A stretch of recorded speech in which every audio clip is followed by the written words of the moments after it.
Let's talk about what makes facilitation truly magical. And spoiler alert, it's not about having a giant library of tools and techniques. It's about something deeper, something more like alchemy. We're going to dive right into this idea, which is really inspired by the incredible work of Sin Rubinstein. All right, let me ask you a question, and be honest. Have you ever fallen into what I call the facilitator's trap? You know exactly what I'm talking about, that constant, almost compulsive need to find the next new thing, a new icebreaker, a new dynamic, a new tool, anything, just so you don't have to repeat yourself. It's a feeling that so many of us in this field know well, and Sin Rubinstein just nails it with this quote. We have an obsession with finding tools so we don't repeat ourselves. That word, obsession, is so perfect. And look, the intention is good. But when we get stuck in that loop, we can totally miss what our work is actually all about. So what if we're chasing the wrong thing? What if the real magic, the real secret sauce, isn't in the tools at all? What if the game changer is a shift in our own mindset? Moving from being a technician just following a playbook to becoming an alchemist who actually creates transformation in the room. Okay, so let's explore what it means to go beyond the playbook. And to be clear, this isn't about telling you to just, throw all your favorite tools in the trash. Not at all. It's about grounding them in something much more powerful, human-centric principles. Right. So facilitation isn't math. There's no single formula where A plus B always equals C. It really is alchemy. You're not just executing a set of steps. You're in there mixing all these incredible human elements, personalities, ideas, energies, and trying to create something brand new and transformative out of it all. And if we were to have one equation, it would be this one. It's super simple, but it's everything. R equals R. Relationships equal results. This is the absolute core of it all.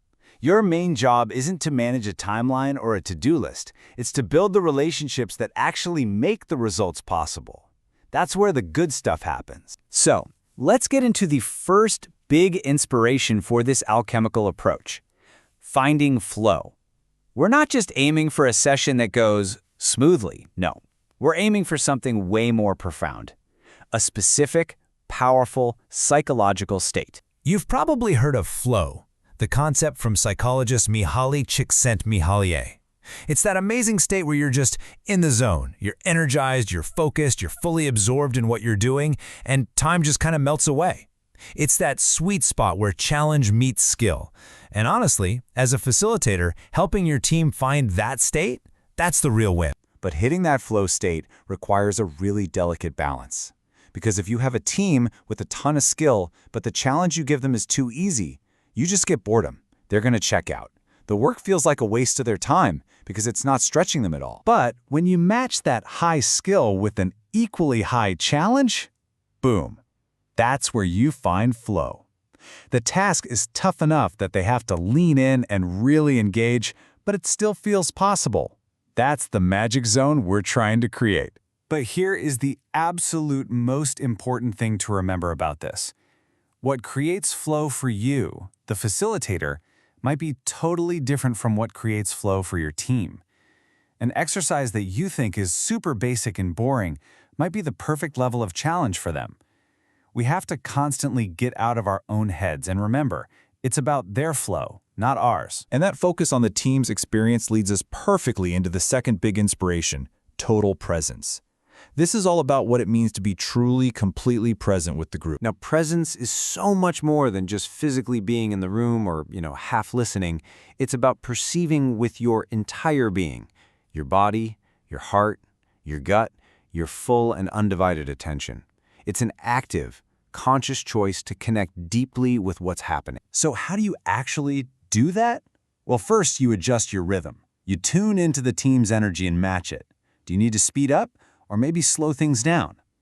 Second, you have to be ready to improvise, to let go of your beautiful, perfect plan when something more important is emerging in the moment.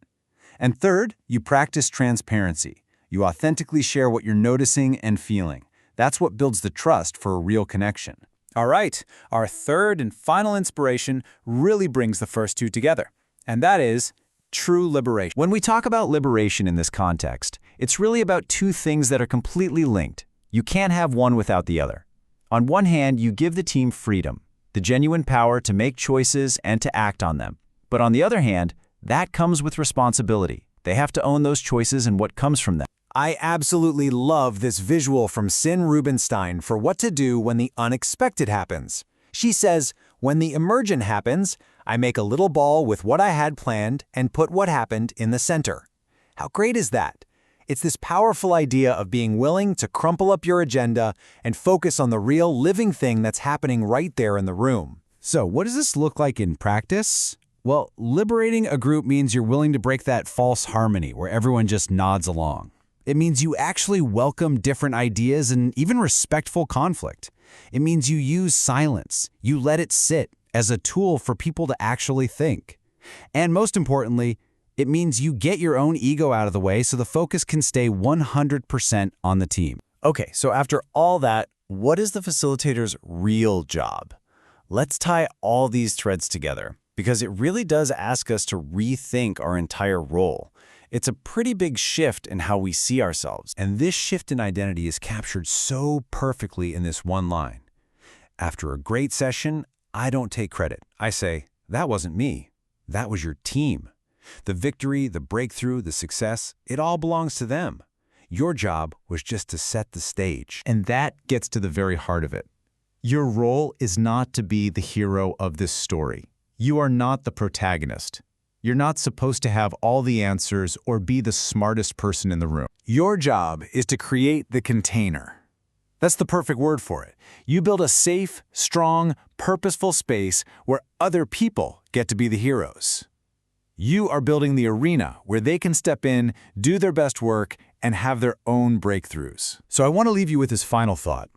What if, after all the time we spend hunting for new tools and clever techniques, what if your single most powerful instrument isn't in a book or on a website? What if it's just you, your presence, your mindset, your ability to create the right conditions for other people to shine? That is the true alchemy of facilitation.